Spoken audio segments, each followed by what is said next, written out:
apologetics refresher course going into the holidays. So when you folks get together with family and that family laughs at you and mocks you for believing some of the things that you believe as a Christian, I want you to be equipped with the answers. Right now, I'm dealing specifically with the issue of dinosaurs. This is connected to dinosaurs on Noah's Ark, and I want you to see that the evidence proves that dinosaurs really did walk the earth with human beings. There are eyewitness accounts of dinosaurs all over the earth that are censored from school history books and science books. Let's go to this one. You have a decorative cosmetic stone palette. And by the way, folks, this is all stuff that's been discovered by secular archaeologists, okay? I mean, this is real stuff in the ground. A decorative cosmetic stone palette from the ancient Manshazat dynasty. I want to pronounce it right. Manshazat dynasty. Anyway, it's got two long-necked dinosaurs sculpted into it. You look at this, it's like these are very clearly dinosaurs. This isn't some kind of imaginative thing that people came up with. It's too much of a coincidence to think that they just imagined with their imagination these creatures that they never saw with their own eyes, that suddenly 1,000, 2,000 years later, paleontologists dig up bones and find out, well, what do you know? Those exact creatures that look exactly the same really walked the earth, supposedly 65 million years ago? I don't think so. A Mexican archaeologist, Jose Diaz-Bollo, discovered a sculpture of a flying reptilian serpent bird from the ancient Mayan Empire.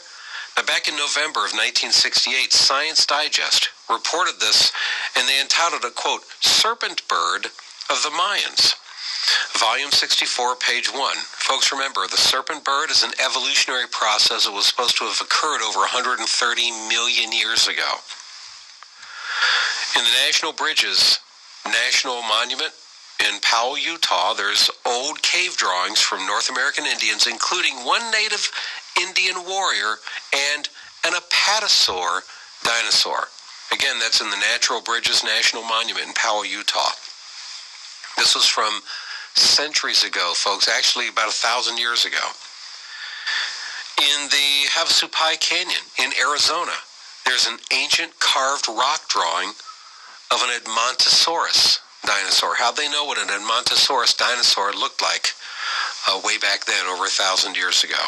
In North Queensland, Australia, there's a cave painting from the Kukialangi tribe from between 1000 BC and 2000 BC, and it shows Aborigines as stick figures holding spears dancing around a captured plesiosaur lying in shallow water.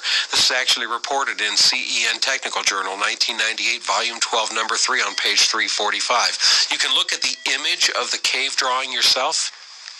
The plesiosaur is exactly identical to what the fossil record now confirms plesiosaurs looked like. How'd they know what a plesiosaur looked like, let alone in shallow water with a bunch of aborigines dancing around it holding spears? In Bushmanland, South Africa, there's a cave drawing of a pterosaur, another cave drawing of a sauropod dinosaur. At the Institute of Archaeology in Tel Aviv University in Israel, there's an Egyptian seal from 1150 BC to 1300 BC with a bunch of engraved artwork on it, and guess what's engraved on it also? A large pterodactyl attacking a gazelle. Well, I'm confused. Pterodactyls died out 65 million years ago, didn't they?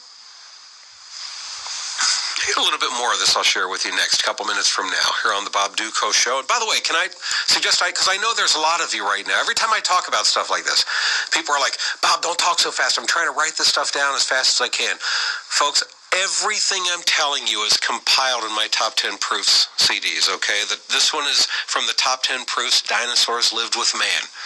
And I'm giving you a little bit of what's in there, but there's a whole lot more in there that's documented. So go to top10proofs.com, or it's top10proofs.com, see